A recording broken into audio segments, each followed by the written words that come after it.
ওইখানে আমাকে এমন ভাবে মারছে, আমার গালের মধ্যে এত জোরে জোরে মারছে, আমার গাল, আমার চোখ ফুলে গেছে। আর আমি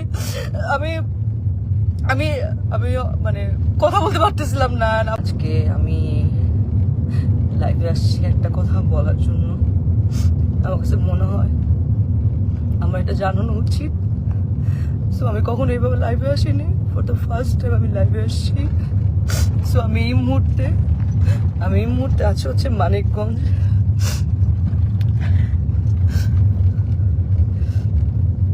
আমি এই মুহূর্তে আছি মানিকগঞ্জ ডিরেক্টর রাফাত মজুমদার, রিঙ্কু ভাইয়ের একটা কাজে আসছি ফিকশনে।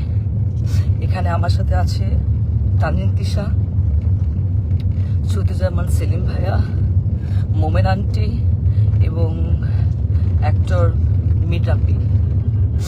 তো আমি জানি না আসলে, গতকালকে আমার প্রথম সিন এবং গতকালকে আমি মানিকগঞ্জ আসি।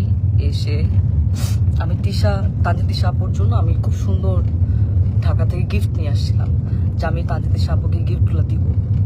কারণ আপু এত সিনিয়র, আপু একটা ফিল্ম করতেছে, আপুকে উইশেসের জন্য আমি আপুকে আসলে গিফটটা দিই, কিন্তু আপু গিফটটা নেয় না এবং সে গিফট অ্যাকসেপ্টও করে না। এবং সেখানে সবাই ছিল, সবাই দেখছেও।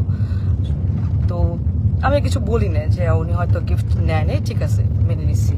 তো আমার প্রথম সিনে আমি যখন শুরু করছি, তখন সেখানে প্রথম সিনে উনি আমাকে, সিনের মধ্যে ছিল না, উনি আমাকে মেরে আমার এখানে যে দেখেন দাগ, খামচির দাগ, হাতে দাগ, রক্ত বের করে ফেলছিল কালকে প্রথম সিনে।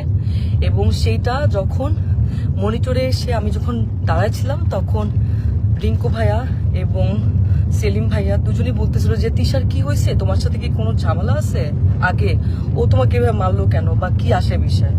আমি তখন আসলে এক পর্যায়ে আসলে আমি বলেই দিছিলাম যে হ্যাঁ, এর আগে আমি যখন আসলে নাটকে মুশফিকুর ফারহানের সাথে কাজ করতাম অ্যাজ এ কো আর্টিস্ট হিসেবে, তখন তিশা আপু আমাকে এরকম ফোন দিয়ে থ্রেট দিছিল যে হ্যাঁ, ফারহানের সাথে কাজ করতে পারবা না। আমাকে না, আরো অনেককে আসলে এরকম উনি ফোন দিয়ে থ্রেট দিছিল, যে কেয়া পায়েল, তারপর আরো অনেককে এরকম ফোন দিয়ে উনি থ্রেট দিছে যে কাজ করা যাবে না।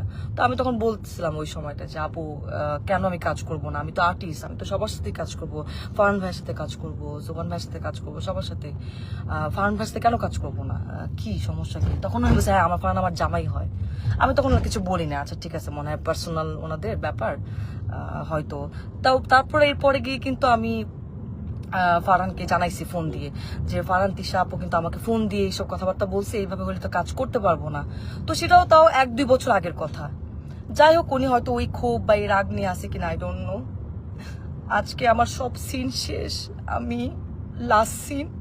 তো ওই সিনের মধ্যে লেখা ছিল যে আমি গিয়ে তিশাপুকে, সিনের মধ্যে লেখা যে আমি গিয়ে তিশাপুকে চট দিব এবং চট দেওয়ার পর উনি ওইখান থেকে চলে যাবে, এটা সিনের মধ্যে লেখা।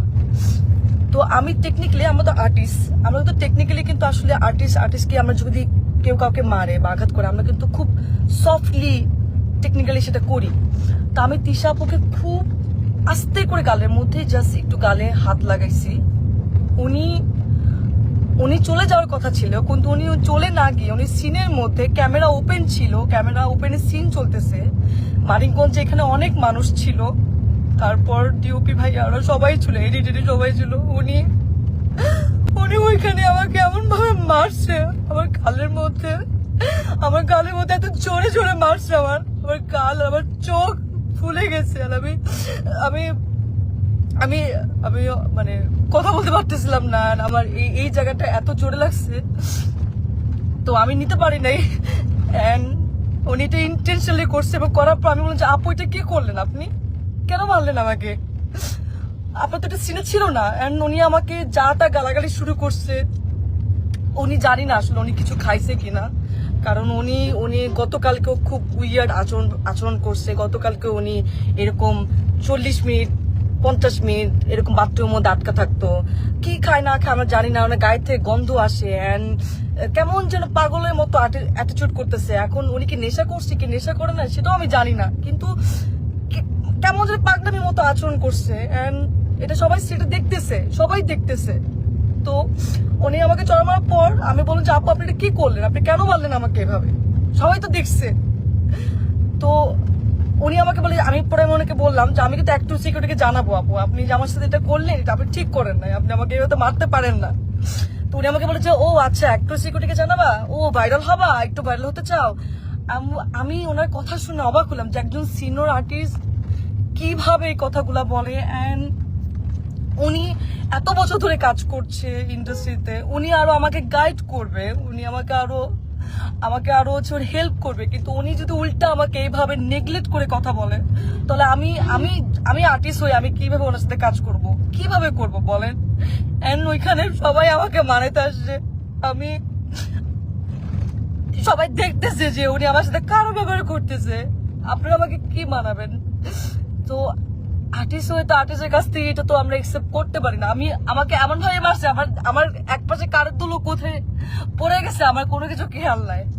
তো আমি এখন ঢাকায় চলে আসতেছি, আমি একটু সিকিউরিটিকে জানাবো যে একজন সিনিয়র আর্টিস্ট হয়ে এইভাবে যদি আর্টিস্টকে স্ক্রিনের মধ্যে শুটে যদি এভাবে মারে এবং যাচ্ছে তাচ্ছে ভাবে খারাপ ব্যবহার করে, তাহলে তো সেটা মেনে নেওয়া যায় না, এইভাবে তো কাজ করা যায় না।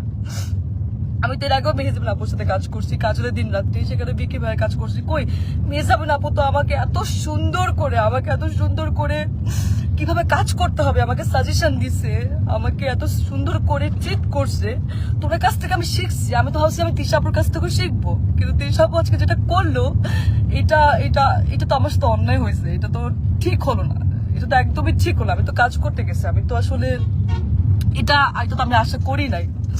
তো যাই হোক, এখন সেলিম ভাইয়া ওনারা সবাই এখানে ছিলেন, সেলিম ভাইয়া ওনারা সবাই দেখছে, এখন ওনারা জানে ওনারা কি ডিসিশন নিবে। কিন্তু আমি ঢাকায় যাচ্ছি, আমি একটু সিকিউরিটিকে জানাবো যে ওনারা আসলে কি ব্যবস্থা নিবে। এবং আজকে যদি এরকম একজন আর্টিস্টের সাথে কাজ করে, মানে আমার যদি এই অবস্থা হয়, তাহলে যারা কাজ করছে প্রিভিয়াস বা তারাই বা কি ফেস করছে। তো আমি তো সবসময় আশা করি যে আমি যারা সিনিয়র, যারা মেহজাবিন আপু বা যাদের সাথে কাজ করব, কখনো সামনে যখন কাজ করব, তাদের কাছ থেকে আমি শিখবো। কিন্তু তানজিন তিশা আজকে উনি যেটা করলো আমার সাথে, আমি এত নাইসলি ওনাকে গিফট দেওয়ার চেষ্টা করলাম, সেটাও তো নিল না, উল্টা আমাকে মারলো শুটিং সেটে। এটা কি ঠিক করলো? আপনি তো সিনেমা করছেন না, তানজিন তিশা তো সিনেমা করছে, তো একজন সিনেমা আর্টিস্ট, তার তো মনটা অনেক বড় হওয়ার কথা ছিল, সে তো আর আমাদেরকে শিখাবে, গাইড করবে, কিন্তু সে সবার সামনে আমাকে এভাবে মারলো।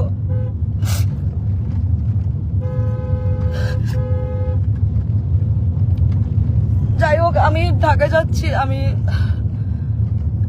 আমি একটু সিকিউরিটি ওনাদেরকে জানাবো, দেখি ওনারা কি ব্যবস্থা নেয়।